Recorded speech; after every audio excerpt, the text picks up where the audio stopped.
안녕하세요. 보내주신 그 서프스케이트 연습 영상이랑 말리포 주차장 분석 자료, 와, 정말 흥미롭게 뜯어봤습니다. 아, 보셨군요. 네, 이게 언뜻 보면 그냥 한적하고 넓은 주차장인데 보내주신 메모를 따라가다 보니까 여기가 꼭 서핑을 위해서 일부러 설계한 비밀 훈련소 같더라고요. 저도 딱 그런 인상을 받았습니다. 이게 뭐 단순히 넓어서 좋다, 아니면 사람이 없어서 안전하다, 이런 차원을 넘어서요. 네. 그 공간이 가진 물리적인 특성 자체가 뭐랄까 하나의 아주 훌륭한 코칭 시스템 역할을 하고 있었어요. 정말 탁월한 발견이죠. 그래서 오늘 저희 목표는 바로 이겁니다. 이 평범해 보이는 주차장이 어떻게 서핑 실력 향상을 위한 최고의 지상 훈련장이 될 수 있는지 네, 그 비밀을 한번 파헤쳐 보는 거죠. 핵심 질문은 역시 이건 것 같아요. 왜 완벽하게 평평한 땅보다 아주 약간 이 미세한 경사가 있는 곳이 압도적으로 더 좋을까? 아주 중요한 지적입니다. 그리고 더 나아가서 이 분석이 우리가 주변의 평범한 공간을 바라보는 관점을 어떻게 바꿔줄 수 있을지 네, 이런 얘기도 같이 해보면 좋겠습니다. 맞습니다. 오늘의 이야기는 그냥 말리포 주차장 사용 설명서 이런 게 아니거든요. 그렇죠. 주변 환경에 숨어있는 미묘한 특징을 어떻게 창의적으로 활용하느냐, 그래서 연습의 질을 확 높일 수 있느냐에 대한 이야기죠. 보내주신 자료를 보면 바로 그 미세한 경사가 모든 차이를 만들어내는 핵심, 비밀 재료인 셈입니다. 자, 그럼 그 비밀 재료부터 한번 맛을 보죠.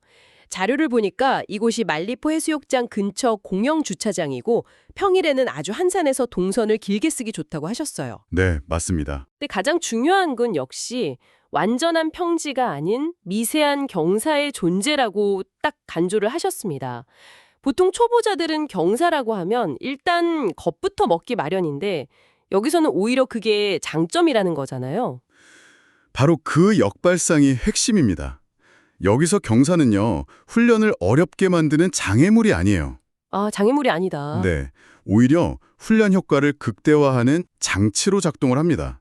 이 미세한 경사 덕분에 무슨 인위적인 구조물 없이도 자연스럽게 오르막하고 내리막 구간이 생기죠. 네네. 이 단순한 구조가 사실은 파도의 에너지 흐름을 지상에서 가장 비슷하게 시뮬레이션할 수 있는 완벽한 환경을 만들어줍니다. 파도의 에너지 흐름을 시뮬레이션한다.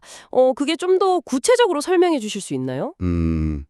파도라는 게 결코 평평한 바다가 아니잖아요. 그렇죠. 파도의 면, 그러니까 페이스를 타고 올라가는 구간이 있고 또 그 꼭대기에서 방향을 바꿔서 파도 힘을 받으면서 쫙 미끄러져 내려오는 구간이 있단 말이죠. 네. 이 주차장의 오르막이 바로 파도를 타고 올라가면서 속도를 만들어내는 과정, 그리고 내리막이 파도의 힘을 이용해서 달려나가던 과정을 그대로 축소해 놓은 뭐랄까 작은 세상인 셈이죠. 아, 그렇게 비유하시니까 그 의미 확 그려지네요. 보내주신 자료에서 오르막 펌핑이라는 부분이 특히 눈에 띄었습니다. 네, 펌핑. 이게 평지에서 하는 거랑은 완전히 다른 개념일 것 같은데 구체적으로 어떤 차이가 있는 건가요? 펌핑이라는 게 보통 하체 압력이랑 리듬으로 보드를 앞으로 밀어내는 기술을 말하는 거죠. 맞습니다. 평지 펌핑도 물론 코어 근육 기르는데 좋은 훈련이죠. 하지만 오르막 펌핑은 이건 차원이 다릅니다. 차원이 다르다. 평지에서는 한번 관성이 붙으면 비교적 적은 힘으로도 속도를 유지할 수 있잖아요. 네, 그렇죠. 근데 오르막에서는 매 순간 중력을 거슬러야 합니다. 잠시라도 힘을 빼면 보드가 그냥 바로 뒤로 밀리거나 멈춰버리죠. 훨씬 더 정확하고 강력하고 또 지속적인 힘의 전달이 필요해요. 와, 듣기만 해도 허벅지가 터질 것 같은데요. 그래서 자료에서도 코어랑 하체 근력을 강화하는 데 아주 효과적이라고 설명하고 있군요. 네, 이게 실제 서핑 상황이랑은 어떻게 연결이 되는 건가요? 실제 바다에서 파도가 좀 약하거나 힘이 없는 구간을 만났을 때가 있거든요. 아, 네. 그때 서퍼는 스스로 보드를 위아래로 이렇게 눌러주면서 속도를 만들어내야 합니다.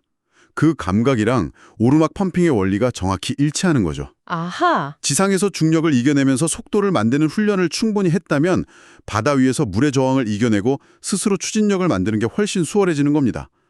뭐랄까 스스로 파도를 만들어내는 훈련이라고 할 수 있습니다. 스스로 파도를 만든다니, 와, 정말 멋진 표현이네요. 그럼 그렇게 오르막에서 힘들게 만들어낸 추진력을 가지고 이게 내리막으로 향하겠군요. 그렇죠.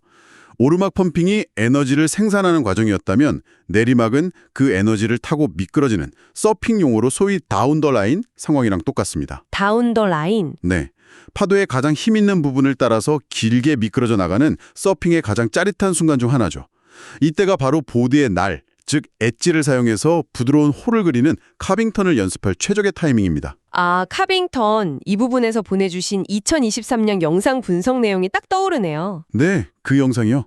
그때 영상 속 자세에 대해서 몸이 옆으로 너무 많이 열린다는 지적이 있었잖아요. 방금 말씀하신 그 내리막 카빙 상황에서 그렇게 몸이 열리는 게 왜 문제가 되는 건지 바로 연결해서 설명해 주시면 좋을 것 같아요.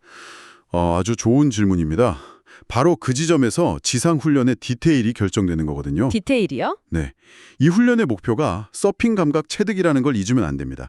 서핑할 때 우리 시선은 보드 옆이 아니라 파도가 부서지는 방향, 즉 정면을 향해야 하잖아요. 그렇죠. 정면을 봐야죠. 상체는 최대한 진행 방향으로 열어두고 어깨는 닫아둔 채 안정적인 축을 만들어야 하고요.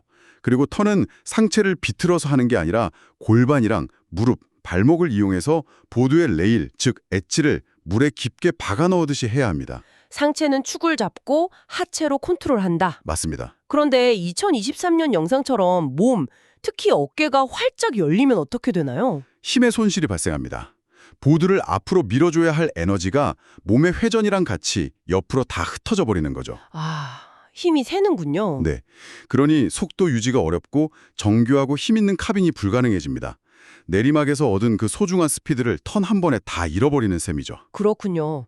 따라서 내리막에서는 시선을 정면에 두고 상체를 닫은 채 오직 하체만으로 레일을 컨트롤하는 감각, 이걸 익히는 게 핵심입니다. 이 주차장은 그 연습을 하기에 완벽한 무대고요. 와, 단순히 턴을 하는 게 아니라 어떻게 하느냐에 따라서 연습의 질이 완전히 달라지는 거네요.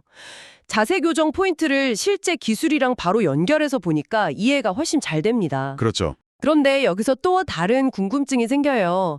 내리막에서 계속 속도가 붙으면 사실 좀 무섭잖아요. 저도 예전에 경사 심한 곳에서 타다가 제 의지랑 상관없이 보드가 막 질주해서 시겁했던 적이 있거든요. 하하, 누구나 그런 경험이 있죠. 그래서 이 주차장이 더더욱 대단한 겁니다. 아, 정말요? 보통의 경사로는 그냥 위험한 내리막일 뿐이지만 이곳은 속도를 제어하는 시스템까지 갖추고 있습니다.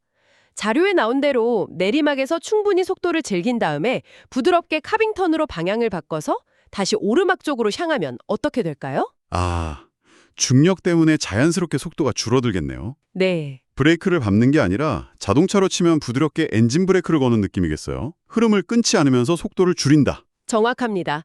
흐름을 잃지 않는 속도 제어. 이게 서핑이나 스케이트보딩에서 정말 중요한 고급 기술입니다. 아, 급정거는 흐름을 완전히 깨트리지만 이 방식은 움직임의 연속성을 유지하면서 안전하게 속도를 관리할 수 있게 해주죠. 실제 서핑에서 파도 꼭대기에서 하는 탑턴과 원리가 같아요. 탑턴이요? 네, 파도 위쪽으로 보드를 올리면 속도는 자연스럽게 줄지만 그 위치 에너지는 다음 동작을 위한 힘으로 고스란히 저장되거든요. 와, 듣고 보니 이 미세한 경사 하나가 펌핑으로 힘을 만들고, 그러니까 오르막에서요. 네, 오르막에서요. 그리고 내리막에서 카빙으로 기술을 연습하고 다시 턴으로 속도를 제어하는 오르막 전환, 이 완벽한 순환 구조를 만들어내고 있었네요. 정말 놀라운 시스템입니다. 그렇죠. 아주 이상적인 시스템인데 한 가지 염두에 둘 점은 있습니다. 어떤 점이죠? 이 완벽하게 통제된 환경에 너무 익숙해지면 나중에 예측 불가능하고 거친 실제 파도에 처음 나갔을 때 오히려 당황할 수도 있어요. 아, 그럴 수 있겠네요. 그래서 이 훈련은 어디까지나 핵심 감각을 몸에 각인시키는 도구일 뿐 결코 바다를 대체할 수는 없다는 점을 항상 기억해야 합니다. 현실적인 조언이네요. 완벽한 훈련 환경의 함정이랄까요? 물론 이런 좋은 환경에서도 기본기는 아무리 강조해도 지나치지 않겠죠. 그럼요. 자료에서도 균형 감각, 리듬, 그리고 가장 중요한 안전 확보를 강조하고 있습니다. 시선은 진행 방향으로, 무게 중심은 낮게. 이건 모든 보드 스포츠의 알파이자 오메가죠. 맞습니다. 특히 주차장은 아스팔트 틈새나 작은 돌멩이 같은 예기치 못한 변수가 많으니까요. 타기 전에 전체 코스를 한번 쓱 둘러보면서 위험 요소를 체크하는 습관은 필수입니다. 네네. 자료에서 재밌는 부분은 그런 작은 돌멩이를 피하는 것조차 컨트롤 능력을 키우는 훈련이 될 수 있다고 하면서도 결국 가장 좋은 건 깨끗하게 정비된 노면이라고 선을 긋는 부분이에요. 이상과 현실을 모두 고려한 조언이죠. 자, 그럼 오늘 나눈 이야기들을 한번 정리해 보겠습니다. 말리포 주차장의 이 미세한 경사는요, 단순한 지형적 특성이 아니었습니다. 아니었죠? 그 경사를 오르내리는 과정 자체가 하나의 완벽한 훈련 시스템이었어요. 오르막에서는 중력을 이겨내면서 추진력을 만드는 펌핑을, 내리막에서는 그 추진력을 이용해서 다이나믹한 카빙 터널, 네. 그리고 다시 오르막으로 향하는 턴을 통해서 흐름을 잃지 않는 속도 제어 능력까지 이 모든 것을 안전하게 무한 반복할 수 있는 곳이었네요. 맞습니다. 파도의 힘을 빌릴 수 없는 아스팔트 위에서 중력이라는 또 다른 거대한 자연의 힘을 가장 영리하게 활용해서 파도 타기의 핵심 흐름을 연습할 수 있는 환경인 셈이죠. 네. 이처럼 우리가 당연하게 여기는 주변 환경의 미묘한 특징을 이해하고 창의적으로 접근할 때 연습의 패러다임이 완전히 바뀔 수 있다는 걸 보여주는 아주 좋은 사례입니다. 정말 평범한 공간에서 비범한 가치를 발견한 기분입니다.